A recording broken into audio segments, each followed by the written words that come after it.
Second part में human respiratory system है। ठीक है, देखो जैसे हम लोग डाइजेस्टिव सिस्टम को स्टेप बाय स्टेप पढ़े थे, उसी तरह हम लोग ह्यूमन रेस्पिरेटरी सिस्टम को भी स्टेप बाय स्टेप पढ़ेंगे। सबसे पहले डेफिनेशन देखो, बच्चे जनरली क्या करते हैं, ब्रीथिंग और रेस्पिरेशन में कंफ्यूज हो जाते हैं। ठीक है, ब्रीथिंग और रेस्पिरेशन दोनों अलग चीजें हैं, ये बात आपको ध्यान रखनी है। आपसे अगर रेस्पिरेशन पूछता है, और मतलब पहले हम ब्रीथिंग देखते हैं। ब्रीथिंग का डेफिनेशन क्या होता है? Intake of oxygen and exhale of carbon dioxide is called breathing. ठीक है, ब्रीथिंग का केवल इतना ही डेफिनेशन है, intake of of oxygen and exhale of carbon dioxide। इतने को क्या बोलते हैं? ब्रीथिंग। पर respiration is not as same as breathing, respiration is different. अब रेस्पिरेशन क्या होता है? अगर हम डिफाइन करने पे आते हैं रेस्पिरेशन को, तो हम क्या कह सकते हैं? The process of intaking of air rich in oxygen and exhaling the air rich in carbon dioxide, followed by breakdown of glucose is called respiration। तो रेस्पिरेशन का इतना बड़ा डेफिनेशन है। ब्रीथिंग सिर्फ है intake of oxygen and exhale of carbon dioxide, पर respiration क्या है? ये कई चीजों को इन्वॉल्व करता है। पहला, the process of intaking of air.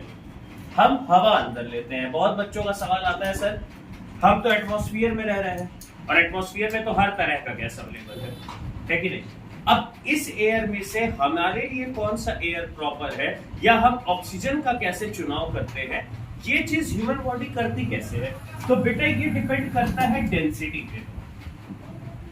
हमारे लंग्स एक पर्टिकुलर डेंसिटी पे अडेप्टेड है, और oxygen, nitrogen, chlorine, fluorine, neon, bromine, iodine, कोई भी गैस हो, हर एक गैस का अपना एक पर्टिकुलर डेंसिटी होता है। तो हमारे नेसल पैसेज और रेस्पिरेटरी सिस्टम इस हिसाब से डिजाइन है कि ये क्या करे, सिर्फ ऑक्सीजन को ही अंदर आने दे। ठीक है, तो the intaking of air rich in oxygen, हवा तो सारी जा रही है पर उसमें सबसे ज्यादा क्या है? Oxygen. And exhaling of air rich in carbon dioxide, वो हवा बाहर निकालते हैं जिसमें सबसे ज्यादा क्या होता है? Carbon dioxide. Followed by breakdown of glucose.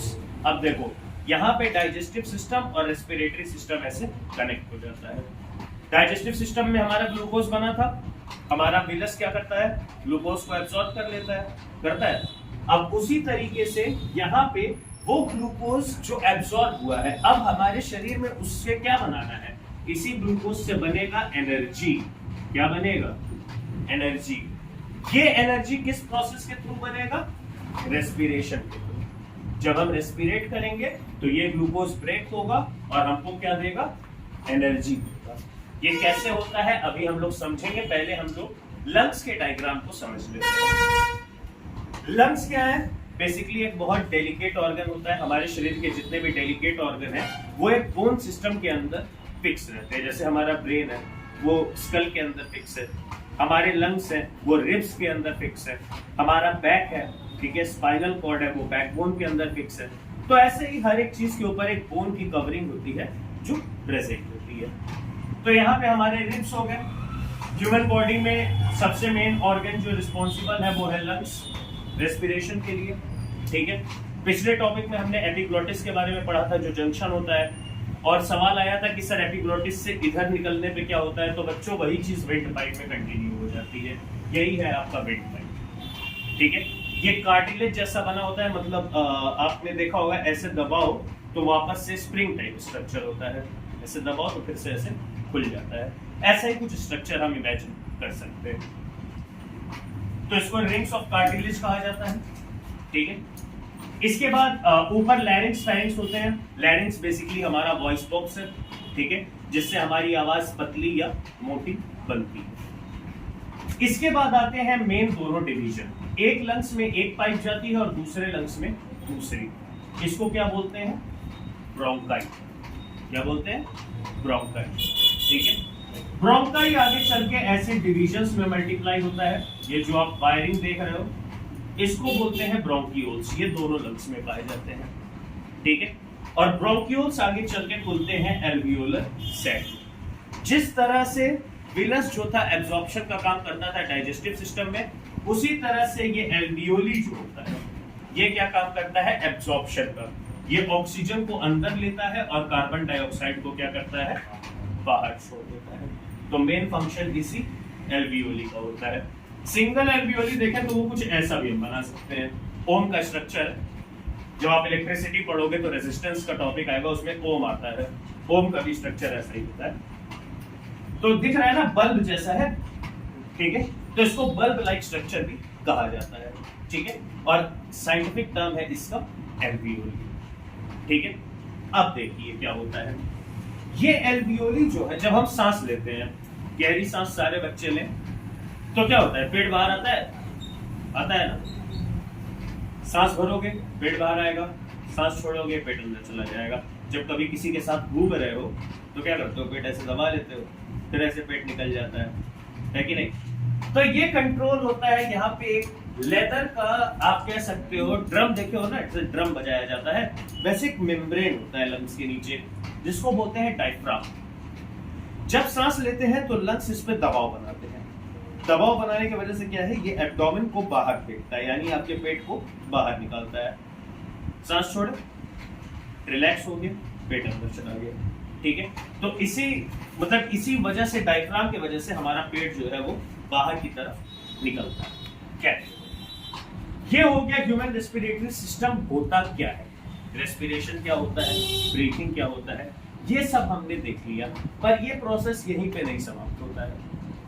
यहाँ पे मेन चीज है break down of glucose. Break down of glucose, इसको समझना बहुत इंपॉर्टेंट। अगर हम ब्रेक डाउन ऑफ ग्लूकोज नहीं समझेंगे तो हमको ये नहीं समझ में आएगा क्या होगा। चलिए,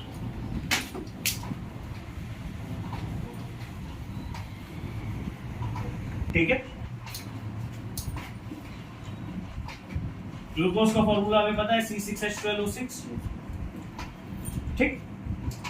अब ये ग्लूकोज में हम H12 और O6 को छोड़ देते हैं। कार्बन कितना है? 6। जब ये ग्लूकोज ऑक्सीजन से रिएक्ट करता है, ठीक है, हमारे शरीर में ऑक्सीजन जाता है तो ये किस में कन्वर्ट हो जाता है? पाइरूवेट में। किसमें कन्वर्ट हो जाता है? पाइरूवेट। और ये पाइरूवेट में कार्बन की संख्या आधी हो जाती है, यानी C6 से कितना हो जाता है? C3, ठीक है। इसी को बोलते हैं पाइरूवेट। कई बार क्वेश्चन आता है व्हाट इज पाइरूवेट, तो इसका डेफिनेशन आप लिख सकते हैं कि the break down of glucose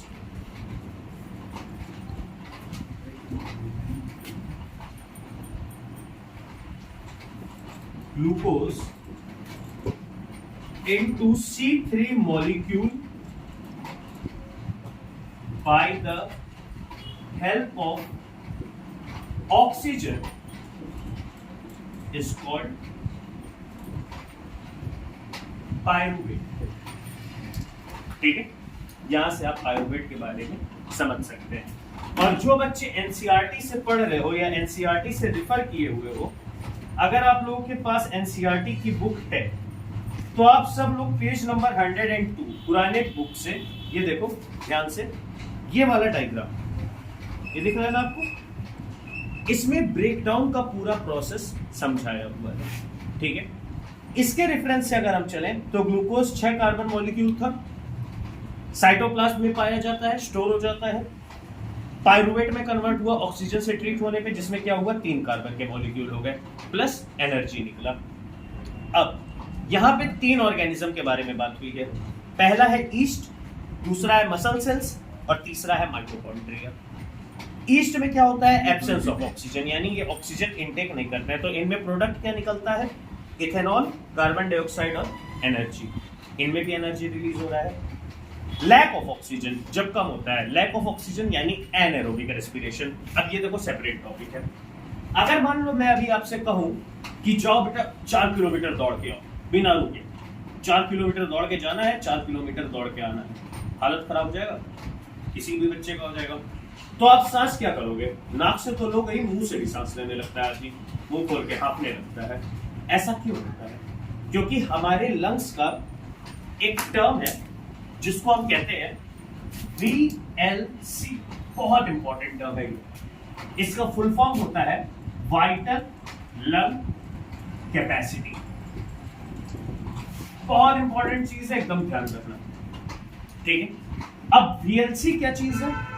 हमारे लंग्स का अपना एक कैपेसिटी है ऑक्सीजन को अंदर लेने का, पर हम वर्क ज्यादा कर रहे हैं तो एनर्जी ज्यादा चाहिए, पर ऑब्वियस सी बात है लंग्स फट तो नहीं जाएगा ना अपना कैपेसिटी पूरा करने के लिए। तो उस कैपेसिटी को पूरा करने के लिए किसका रिक्वायरमेंट होता है? हमारे मसल्स का। ये जो स्वेट पोर है ना, ये सब खुल जाता है और हर जगह से ऑक्सीजन अंदर आने लगता है, ताकि हमारे मसल्स में क्या हो?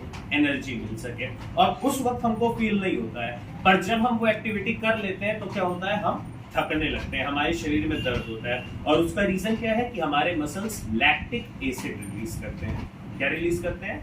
Lactic acid. ये लैक्टिक एसिड हमारे मसल्स में हमको दर्द देता है, ठीक है। इसके बाद लास्ट चीज यहां पे दी हुई है प्रेजेंस ऑफ ऑक्सीजन। ऑक्सीजन के प्रेजेंस में माइटोकॉन्ड्रिया में नॉर्मल रेस्पिरेशन होता है, जहां कार्बन डाइऑक्साइड, वाटर और एनर्जी रिलीज होती है। और हमारे शरीर में एनर्जी जो रिलीज होती है वो रिलीज होती है in the form of ATP। किस फॉर्म में रिलीज होती है? ATP। फुल फॉर्म है इसका एडेनोसाइन ट्राइफॉस्फेट। बहुत इंपॉर्टेंट है, नोट्स बनाना, जरूर लिखना। जूनियर क्लासेस में भी पढ़ाया जाता है, पर अगर नहीं पता है तो जान लो ATP और ADP दो चीजें होती हैं। नॉर्मल रेस्पिरेशन जब करते हैं तो ATP में एनर्जी रिलीज होता है, जब एनाएरोबिक रेस्पिरेशन होता है तब ADP में होता है। मतलब बाकी फुल फॉर्म सेम है, बस ट्राई की जगह यहाँ पे क्या होता है? डाई लग जाता है। यानी वहां पे फॉस्फेट के 3 मॉलिक्यूल हैं, यहाँ पे 2 मॉलिक्यूल है, ठीक है। अब ये ATP है क्या? ये करेंसी है। जैसे मान लो हमको कोई सामान खरीदना है, ठीक है, हमको 5 वाला मंच खरीदना है, तो हम 5 रुपया दुकानदार को देंगे, वो हमको 5 रुपए का मंच दे देगा, है। पर हमारे शरीर में भी हर ऑर्गन ऐसा ही है। हर ऑर्गन को काम करना है तो उसको पैसा देना पड़ेगा। दिल को काम करना है उसका पैसा अलग, दिमाग को काम करना है उसका पैसा अलग। तो ये पैसा क्या है? ये ATP है। ATP का मतलब एनर्जी, मतलब वहां पे उतना एनर्जी देंगे तब वो ऑर्गन काम करेगा। जैसे हार्ट का अपना ATP, ब्रेन का अपना ATP, लंग्स का अपना, डाइजेस्टिव सिस्टम का अपना, हर एक चीज का अपना ATP लगता है, तब जाके वो काम करता है, ठीक है। तो ह्यूमन रेस्पिरेटरी सिस्टम का एक बार आप लोगों ने रीडिंग लगा लेना है, ठीक है, डायग्राम क्लियर कर लेना है, और जो चार्ट मैंने अभी आपको दिखाया है वो चार्ट बना लेना है। इतना आप कर लोगे, आपका नोट्स पूरा हो जाएगा, ठीक है। प्लस एग्जाम में इसमें से डेफिनेटली एक आधा क्वेश्चन तो आता ही आता है, ठीक है। एक कार्बन डाइऑक्साइड वाला एक्सपेरिमेंट भी है, वो कभी फिर हम लोग डिस्कस कर लेंगे फ्री टाइम में। फिलहाल के लिए ह्यूमन रेस्पिरेटरी सिस्टम में हम लोग इतना देख लेते हैं, ठीक है। किसी भी बच्चे को कोई भी डाउट हो वो तुरंत मुझे भेज सकता है, उसके बाद उसका डाउट क्लियर कर दिया जाएगा। Thank you.